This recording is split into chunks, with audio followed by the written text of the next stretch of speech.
உலகத்திலேயே எல்லா மனிதர்களும்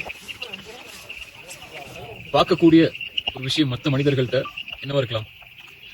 இப்படி அழகா இருக்காருன்னு பார்க்கலாம், எவ்வளவு காசு இருக்குன்னு பார்க்கலாம், என்ன கார்ல வராருன்னு பார்க்கலாம், என்ன ஆடை இருக்காருன்னு பார்க்கலாம், எந்த ஊர்ல இருந்து வராருன்னு பார்க்கலாம், எவ்வளவு வசதியான வாழ்க்கை வாழ்றாருன்னு பார்க்கலாம். ஒவ்வொரு மனிதர்களும் இன்னொரு மனிதனை பார்க்கக்கூடிய பார்வைங்கிறது பல தரப்பா விசாலமாக இருக்கும். ஆனா மனிதர்கள் பார்க்காத ஒண்ணு இறைவன் பார்க்கிறான் மனிதர்கள் மேல. அது என்ன?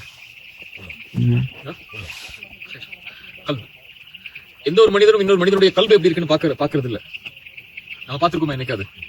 என் கல்வி என்னைக்கு எப்படி இருக்கும் நீங்க என்னைக்காவது யோசிச்சிருக்கீங்களா? அது உங்க வீட்டுல உள்ளவங்களோ அல்லது உங்க பக்கத்துக்காரங்களோ உங்க நண்பரோ உங்க தோழரோ யாருடைய கல்வி எப்படி இருக்குன்னு யோசிச்சிருக்கீங்களா? எல்லாரும் நம்ம யோசிக்கிறது என்ன? அவர் என்ன காசு வச்சிருக்காரு, என்ன பணம் வச்சிருக்காரு, என்ன படிச்சிருக்காரு, என்ன கார்ல வராரு, என்ன பைக் வச்சிருக்காரு, என்ன ட்ரெஸ் போட்டிருக்காரு, என்ன வீட்டுல இருக்காரு, என்ன ஊர்ல இருந்து வராரு. இப்படி மனிதர்கள் மேல உள்ள பார்வை எல்லாமே உலக பொருட்கள் மேலதான் அல்லது வெளிப்படையான தோற்றங்கள் மேலதான்.